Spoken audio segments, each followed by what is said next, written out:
Hello, and welcome to Connect and Collaborate. I'm Alex Hopkins, your on-air producer, and we are excited to get the show started today. But before we do that, I'm going to ask our audience to do a few things for me. If you haven't done so in the last couple months, go ahead and check out cobrt.com. You can sign up for our newsletter that comes out every Tuesday. So we just dropped a new newsletter today, and that features our partners and just Colorado news, as well as national news from the Business Roundtable, which is what we model after here. We also have some great events that are coming up on Monday, March 11th. It is Aerospace Day at the Colorado State Capitol, so we're very excited for that. Tuesday, March 12th, we are supporting Colorado Gives a Damn About Veterans, and that is an event that will sponsor 3 nonprofit organizations. That's Warrior Bonfire Project, the Colorado Veterans Project, and the Warrior Passion. So all 3 of those nonprofit organizations will be supported that evening. Come out for that. That's great. And then Thursday, April 11th, is our 2nd annual State of Higher Education Forum. And we'll have some universities from around the Colorado area to come and talk with us about higher education and the importance of that in workforce development.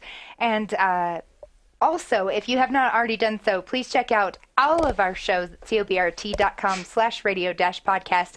And we are excited to announce that we have a new Twitter. It's at connect_collab, COLLAB, and that is our new Twitter for the Connect and Collaborate program. So let's get started with today's show. I have in studio with me Kelly Sloan.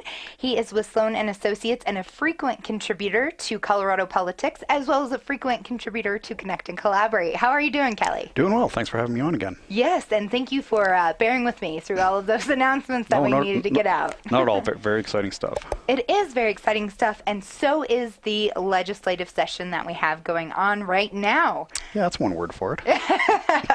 I like to use exciting because it's kind of a catch-all. It's one of those words that whether you think it's good or bad, it's still exciting, right? It really is. It's an honor to be able to work down there, in whatever capacity. So,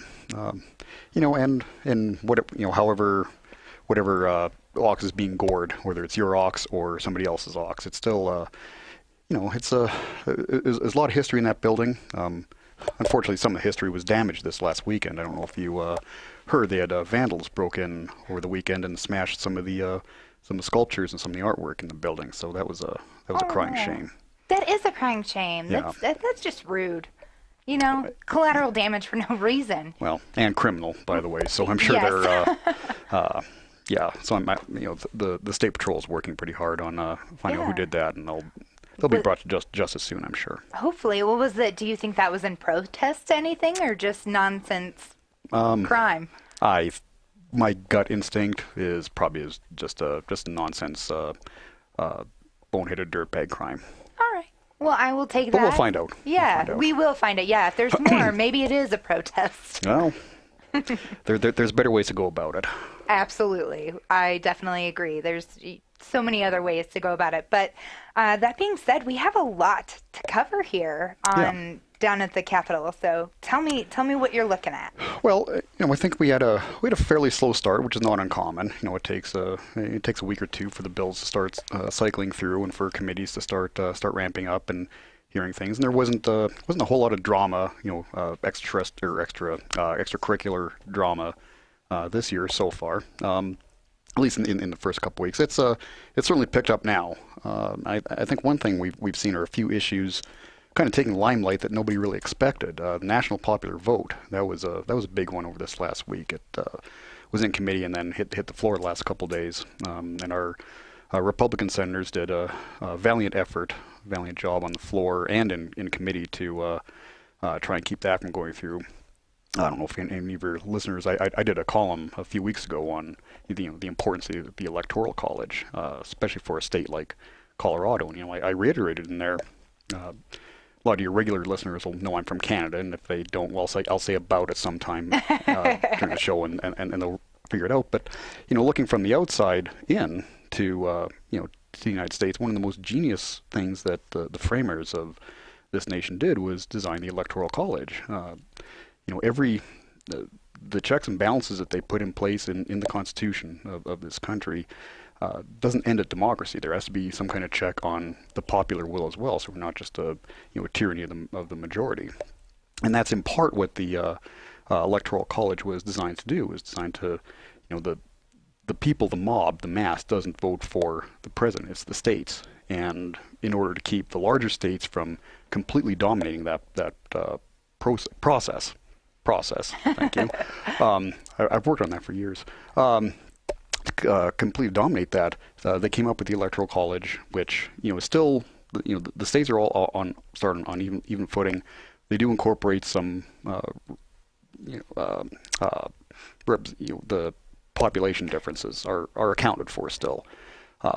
So Wyoming doesn't have the same clout that Texas or New York does, but it still has some. Whereas in the popular vote, it'll have absolutely nothing. I'd like to point out too that Colorado, there are more people in the county of Los Angeles, the city of Los Angeles, than there are in the state of Colorado. So what's that going to do to our vote? And also, if this ever does go through, if they have the compact covers enough states and it goes through, the people of Colorado could vote for one president, but their electoral votes would go to somebody else. If the popular vote went to somebody else, let's say Colorado, for good or bad, is not a Trump state. We just don't like Trump, Republicans or Democrats here. So, let's say, President Trump got tired of being president and, wanted to become a poet or something. That is a stretch, but okay. And, say we decided that, we put up Bill Owens or Mike Shanahan or somebody as the party standard bearer. Presumably Colorado would vote for that person. Well, if Elizabeth Warren got more votes nationally, our electors would have Colorado's votes would go to her instead of who we voted for. So just to give you an idea, it's a terrible idea, in my opinion. And one that the Republican senators did a valiant effort at trying to forestall. But that's kind of taking a lot of the air out of the room at the Capitol for at least this week. Yeah. But there's with the election, of course, we all know that Colorado turned pretty blue during the election. The majority in the Senate shifted to the Democrats. We have a more liberal governor now than even the previous Democratic governor. So of course that's how that's going to start playing out is really been the focus of a lot of energy in that building. How are they going to enact their agenda? We know they have an agenda, of course they do. So both parties do, but now they have pretty much full reins of power. There's no check on what they can do in either chamber or at the governor's office. So how is that going to work its way out? We haven't quite seen yet. It's a little too early to know exactly how that's going to play out. Where if there's going to be some tension between the governor's office and the legislature, what the tensions are going to be like between the Democratic House and the Democratic Senate. There's a little bit different perspectives in both there. And just among members, so that's going to be interesting. I agree with you on that one. And as you said, we did swing a little bit blue. We've notoriously been a purple state before. Mm-hmm. And we both have had the pleasure to talk with Representative Tracy Kraftsarp, right, who is a Democrat, but works very well across the aisle. She does. I actually had an interview one-on-one with her last week as well. Yes. Yep. And so we did talk about this. We did talk about how Democrats are going to go, and she likes to think that they will get a lot done. But she also has a lot of faith that the Democrats will make a valiant effort to work across the aisle. Yeah. Which is imperative at this point, or we won't get anything done. Well, I think it is. And politics being what it is, the pendulum can shift back. We can't see 10 years into the future. 10, 12 years ago, nobody really would have predicted the current environment. So there's always the risk of overreach when you do have. One of the risks of having a supermajority, if you will, is going too far, and the electorate saying, "Well, hang on, that's not what we voted for."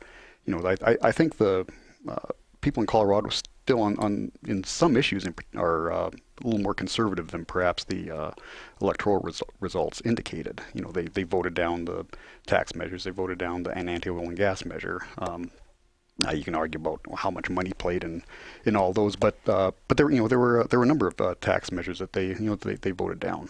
So there's always that risk, and I don't think, especially some of the more senior Democrats in both chambers, want to kind of keep some reins on some of the newer members who may be a little more radical, a little more ideological. And it will be interesting to see how the governor reacts too. I think he wants to be a two-term governor. I happen to think he has further ambitions. And in order to realize that, he's got to kind of govern towards the center a little bit more than maybe he's inclined to. Perhaps. I mean, it may be wishful thinking on my part as a conservative. But, well, even he came out against the Proposition 112. Well, he did, and you can argue whether that was for purely political reasons or not. The kind of the mass was going, was opposed to those. The mass of support was kind of shifting towards opposing those measures, and it wouldn't have really done him any good. I think he read the tea leaves appropriately in that case, and so whether he believes in that or not, keep in mind, he did support and fund a previous setback measure, and he's been quite vocal about his agenda to kind of impose 100% renewable energy on the state. We're not sure how he's wants to do that yet. There's a lot of money involved in that. Well, we haven't seen a timetable. We haven't seen a plan. And as you know, I think we've talked about it before. Right now, renewables barely make 20%, and that's kind of where they're capped at nationwide. Everywhere. That's what they can provide, because there's some natural limitations in terms of storage, cost, to do with transmission. Their intermittent nature, all kinds of things. So how he's actually going to do that, we haven't quite seen yet. We've seen a few indications. And I'm sure we'll talk about this in the second half with Senator Cooke a little bit, but he expanded on the previous governor's executive order committing us to California's low emission vehicle standards, committing us even further to the zero emission vehicle standards. We'll talk a little bit about that more later, but that's going to be pretty costly, in particular to rural Coloradans, anybody that's running a fleet, anybody that likes to go to the mountains on the weekend. Exactly. But that may be part of his energy plan. But it's actually one thing interesting about this session so far is we haven't seen a lot of energy bills yet. We're all waiting for them. We're kind of waiting for the other shoe to drop there. We know that a lot of these new members of the new majority were elected on an anti-oil and gas platform, and we know, in particular, in the House, they have created some new committees, and one of them was the Energy and Environment Committee. They've kind of retooled some of them, and that committee is, if you look at the makeup, is specifically put together to kind of go after the energy industry. A lot of these oil and gas bills are going to go there. Republican pro-energy bills are going to go there to die, and we're waiting to see what they're going to do in terms of oil and gas bills from the left. Now, we have had indications from the Speaker and others that they're not going to go for setbacks.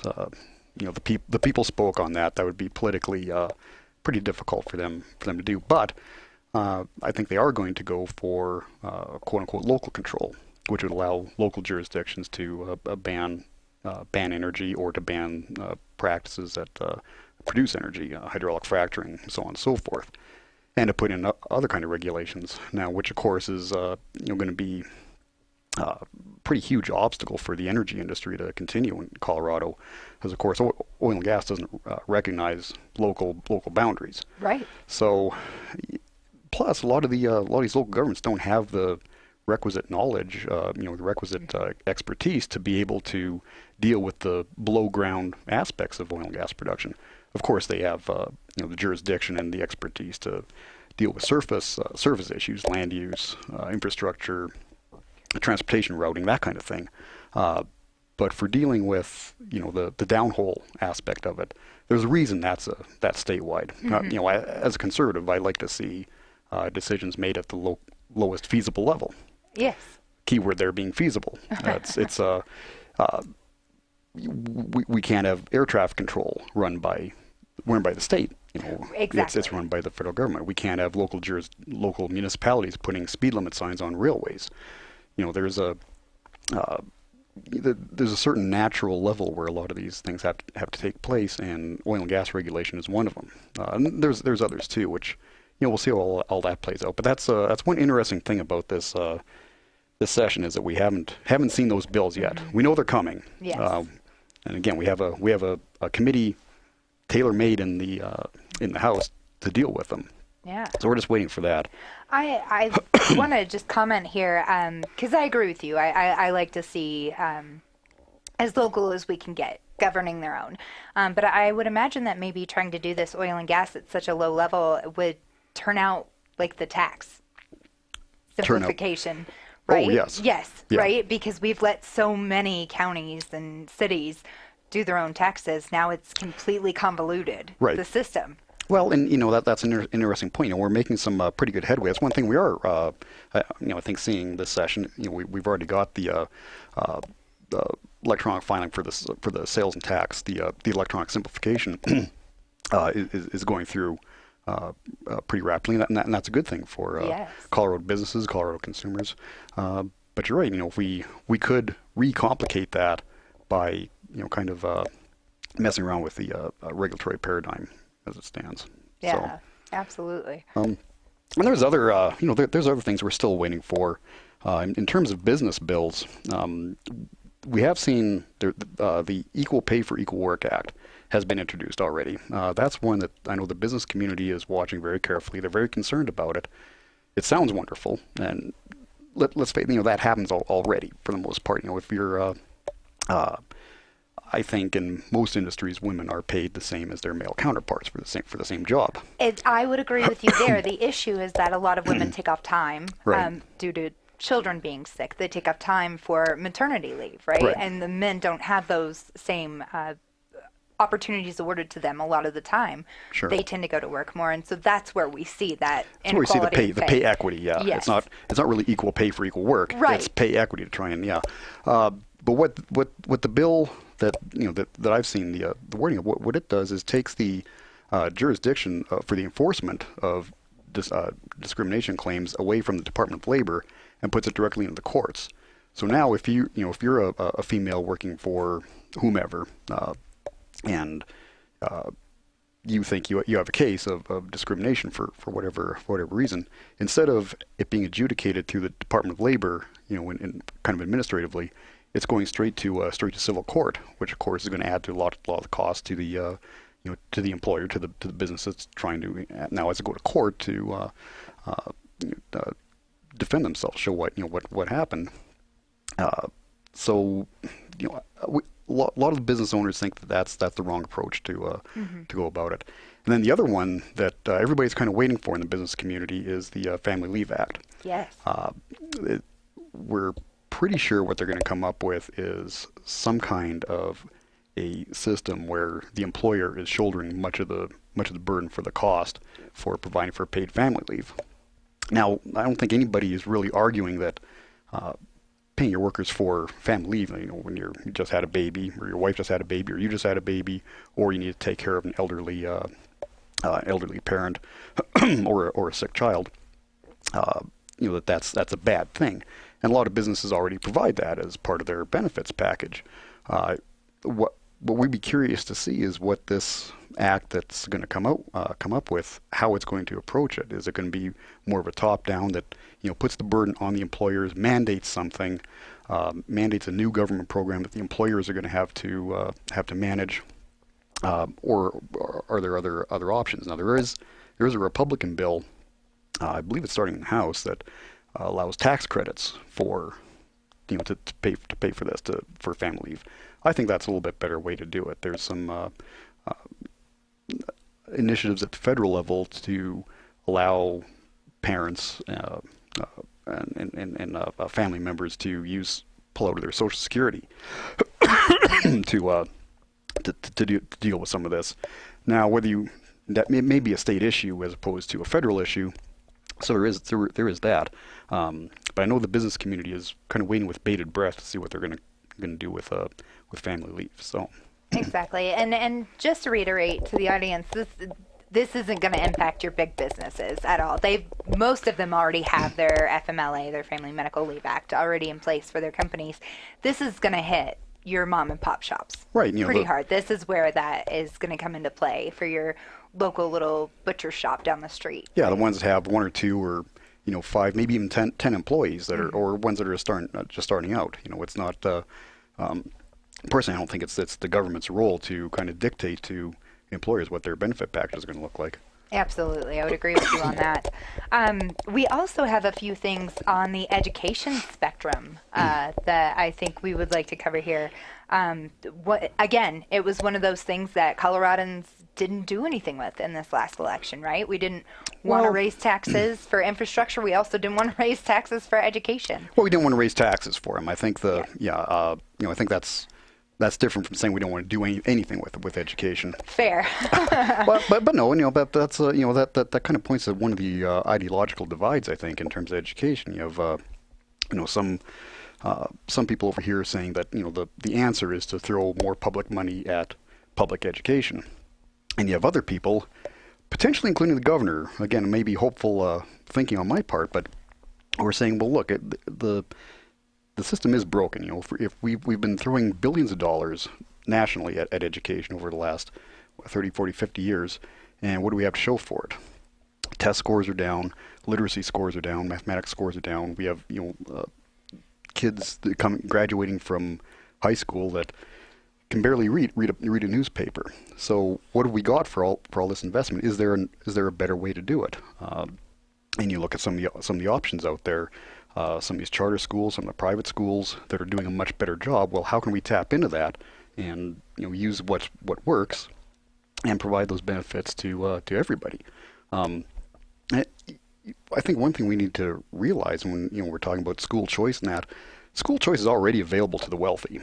If you have a lot of money, you can already send your child to a parochial Catholic school or whatever school you want to. You can even move. It's even easier for you to move if you want to move to a better public school district.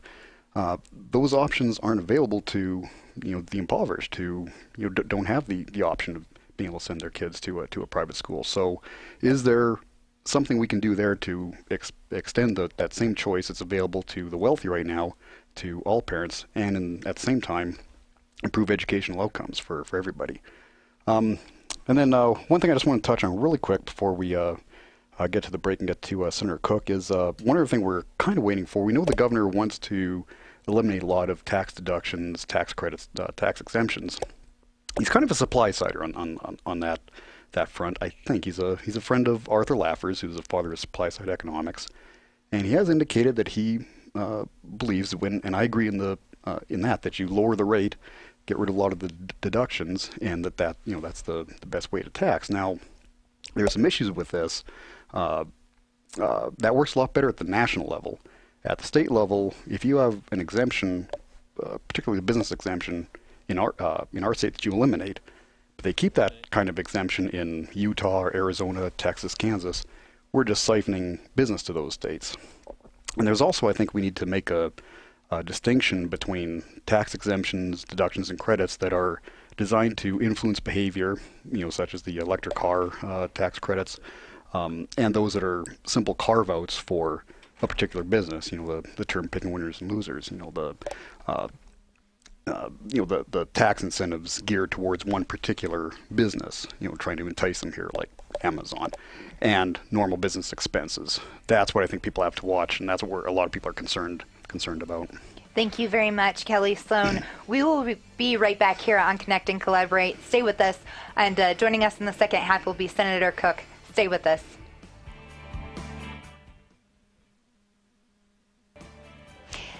Welcome back to Connect and Collaborate. Once again, I'm Alex Hopkins, your on-air producer. And if you are joining us at cobrt.com/live, you will notice that I have a new guest here in studio. This is Senator John Cooke. How are you doing today? I'm doing well. Thank you for asking. It's a pleasure to be here. A pleasure to have you. So you are a guest of Kelly Sloan's, again with Sloan and Associates, frequent contributor to Colorado politics, as well as a frequent contributor to Connect and Collaborate. So we have a lot to talk about. We know that we have the legislative session going on, so thank you for joining us. I imagine it's closed down for today, and you're on your own accord. I am. Well, it's the Capitol's closed down for today, yes. But there's always receptions here, so I'll be leaving here to go to another reception tonight. Oh, wonderful. Yeah. Any free hors d'oeuvres? Can I go? Yes, you can be my guest. Yes, yeah, a little bit finger food and some beer and wine. Wonderful. Yeah. See, that's the reason to be a legislator. I know. Now, if they only had whiskey, I'd be all right. Oh, I knew we would get along perfectly.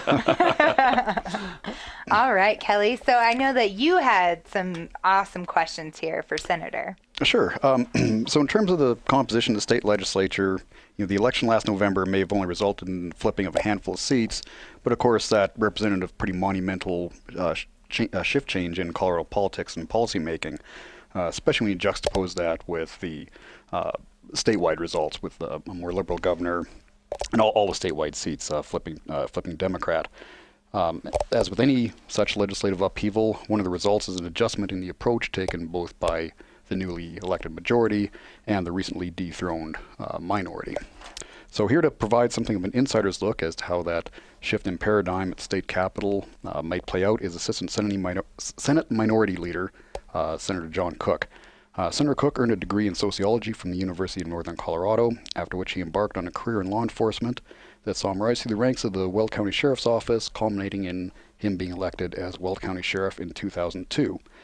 He served in that role for his maximum of 3 terms and was thereupon elected to the Colorado State Senate in 2014, then re-elected last November. In the state's upper chamber, as he would, I'm sure, put it, Senator Cooke has been a steadfast supporter of law enforcement and public safety, and perhaps channeling his former career as a watchdog protecting society from criminals, has taken on the consummate watchdog role protecting society from public utilities. Senator, welcome to the show.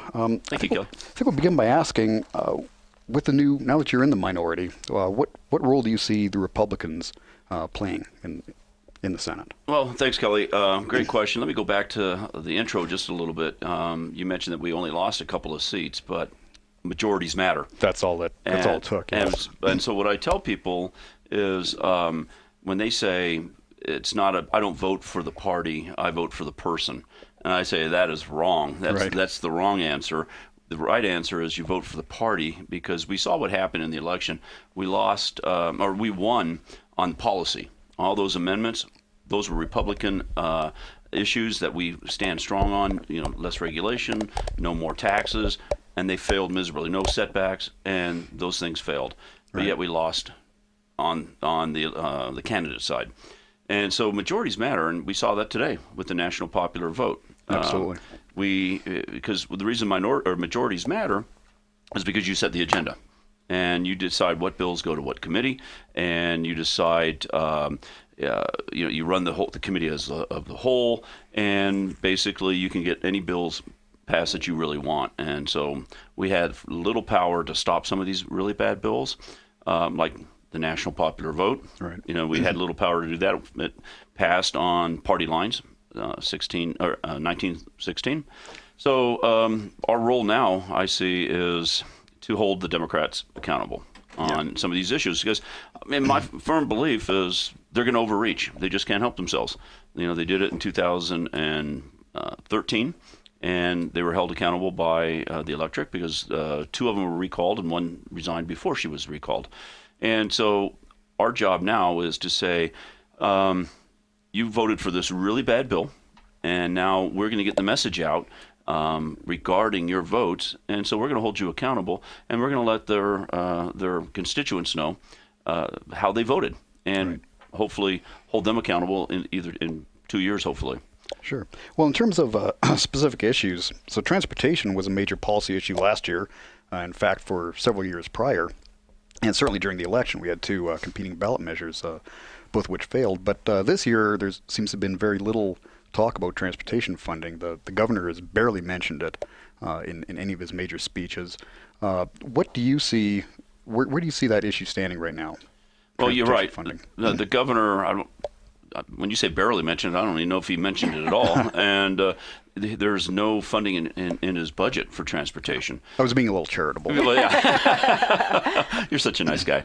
But so last year we had Senate Bill 1, which was my bill, and that gave $495 million for fiscal year 18-19, and then it also gave $150 million for 19-20, but also was bonding $2.8 billion worth of projects for 20 years. And that's how T-Rex got funded, was through the bonding.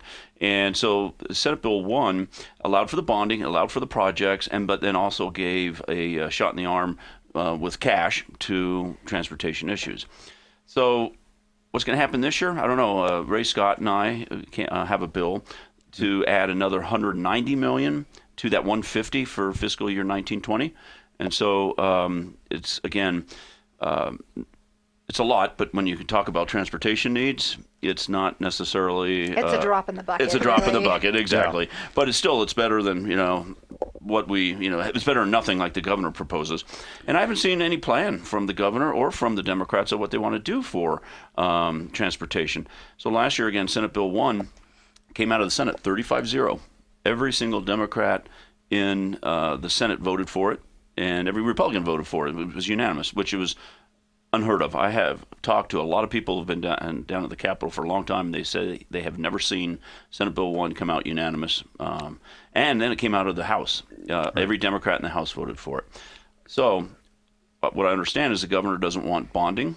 So I think the Democrats are in a tight spot because they all voted for it last year. So what are they going to do with Senate Bill 1? Are we going to have the bonding? Are we going to have the money we need for our infrastructure? They don't seem to have a plan right now. Well, their plan failed during the election. I think their plan obviously was they wanted to raise taxes. They wanted a new tax to cover this instead of the bonding, and and that failed. So there hasn't been much talking. As you say. How they're going to go forward now. Correct. And Senate Bill 1 put the bonding issue on in 2019. And so because the Denver Chamber wanted to use a tax increase to fund it. And that's why we have the election for Senate Bill 1 in 19. You're right. And both measures went down. Huge. People spoke clearly. We don't want to raise taxes, income tax for funding. And I don't think they understand the bonding portion. And they looked at those two initiatives, 109 and 110. I would receive phone calls saying, are these complementary? Are they competitive? Do they, how do we vote? The bonding, I don't understand the bonding. I don't want to increase my taxes. And so I think once they looked at it, they were confused and they just voted no on all of them. Yeah, I think both of them. I think they were so opposed to the tax increase that they took the safe route to vote no on both. And to be quite honest, 109 was put on by the Independence Institute and John Caldera, and its sole purpose was to kill 110. And it did its job. It succeeded. Yeah. And I have to tell you, I went out campaigning against 110. And I campaigned for 109, and I said, if you have to vote for one of the two, vote for 109 and not 110. Yeah. Because 109 was pretty much what Senate Bill 1 was. It had a little bit more bonding, $3.5 billion, and a little bit more bond repayment. Right. We spoke a little earlier on the show about the apparent rural-urban divide in the legislature now. I think it's probably a little more pronounced in the House, where I believe the entire leadership is from Boulder and Denver. In the Senate, of course, Senate presidents from Greeley and Pueblo. Pueblo. Sorry. Perhaps that was a crystal ball moment. Yeah, there you go.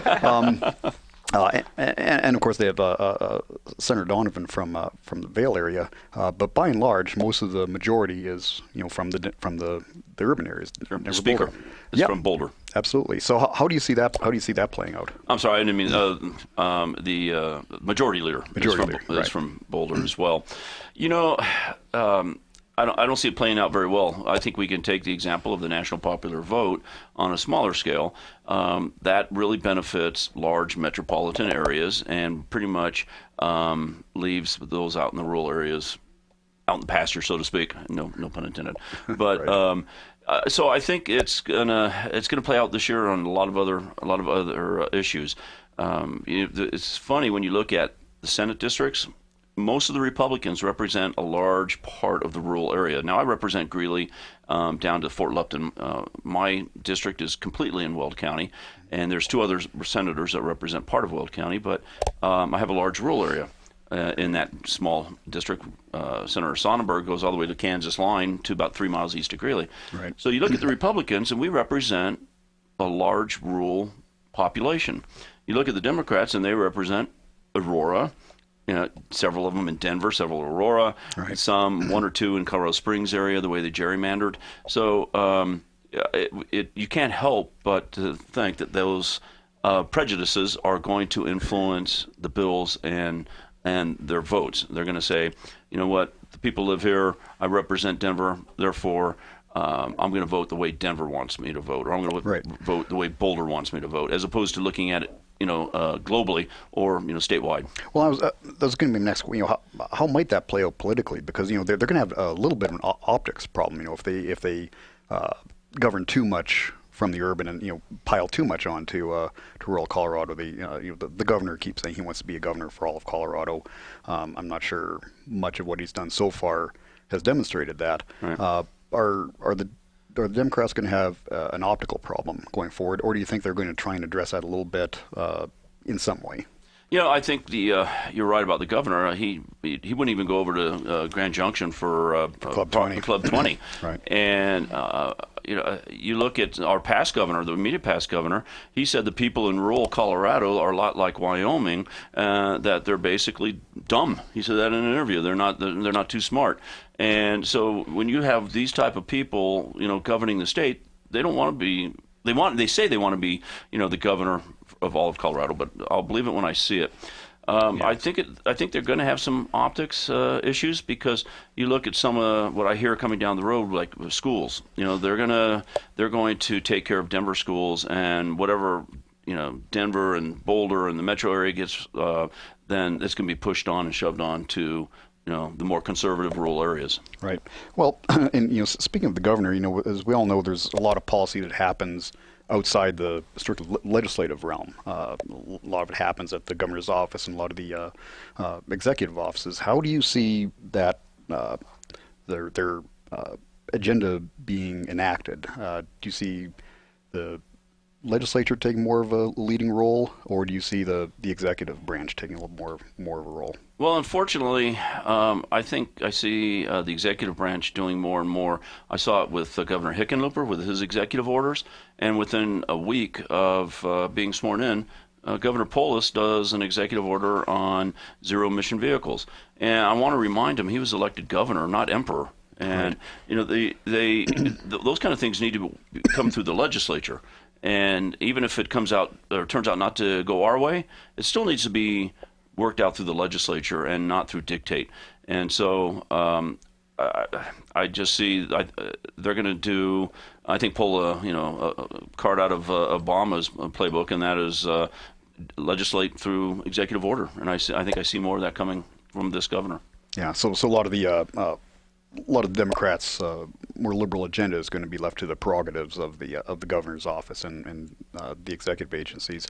On that note, on the topic of executive power, yesterday you stood up in the Senate and opposed the appointment of the governor's pick for the PUC. Can you expand on that a little bit? Sure. The governor picked a man by the name of John Gavin from Delta County, and the law says that you cannot have more than 2 from the same party on the PUC commission. And PUC for our audience is sorry. Public Yeah, no, you're right. Commissioner.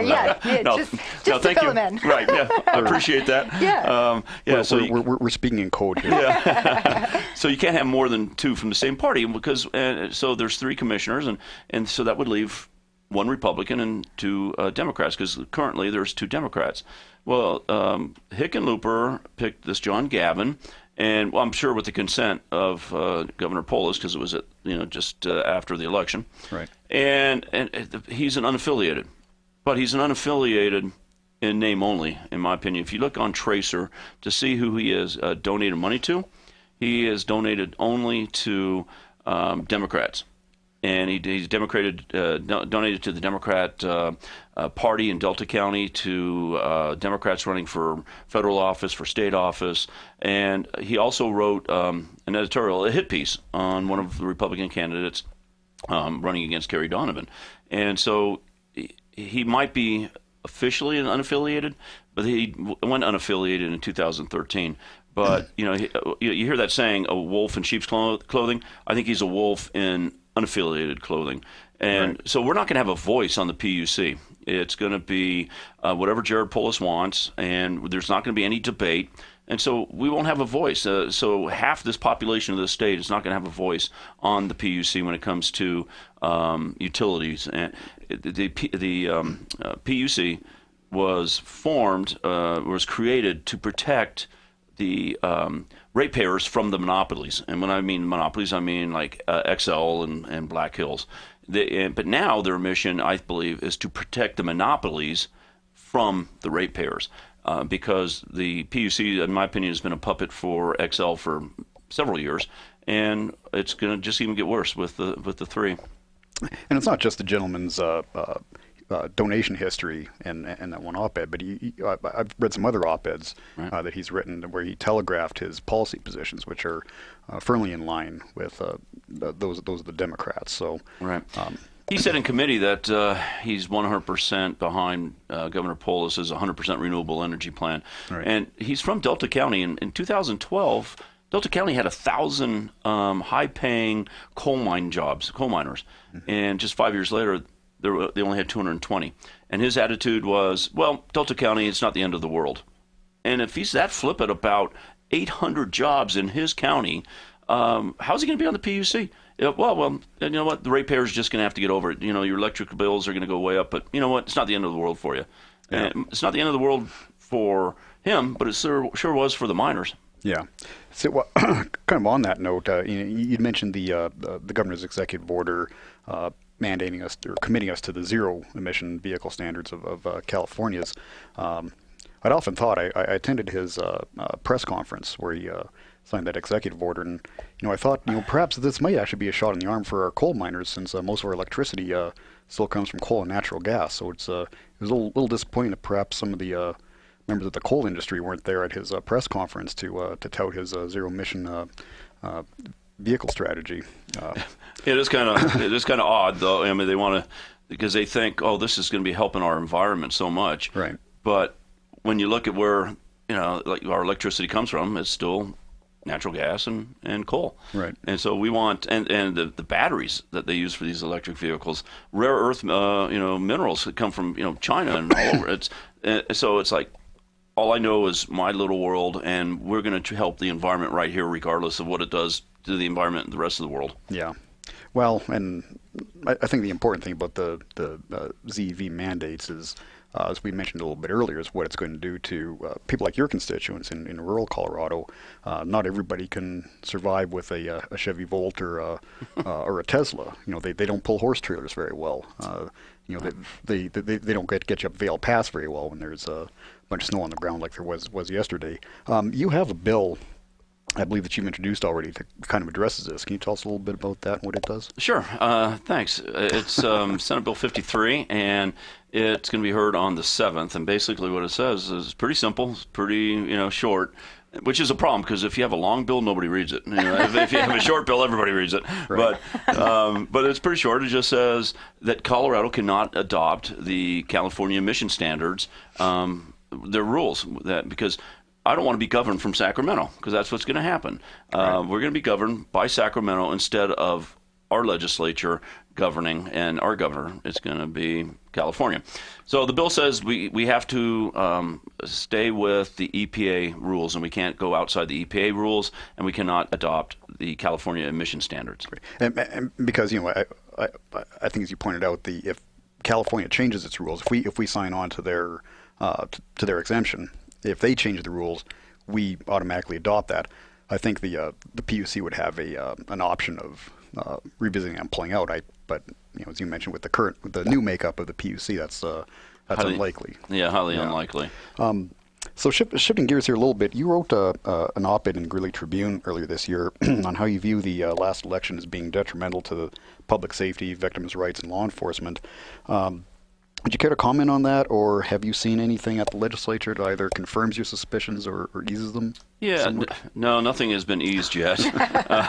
Well, I made a comment to you and a couple of other people on the victory party or watch party, whatever you're. The wake. Yeah, the wake. That's the wake party. That it was a sad day for law enforcement and for victims of crime in this state. Because we killed a lot of bad bills in the last several years, and the Democrats, their focus on the prisoners, the inmates, the criminals. The Republicans focus on the victims and justice and law enforcement and protection from the criminals. And so we're seeing some bills already. There's some anti-law enforcement bills coming out that for, in my opinion, no good reason. The internal affairs, they want to open up everybody's internal affairs record, so which could have complications for law enforcement, victims of the crime, people associated with it. So we see that coming. We see a lot of some sentencing reform bills coming because they want to get people out of prison and put them back in the street.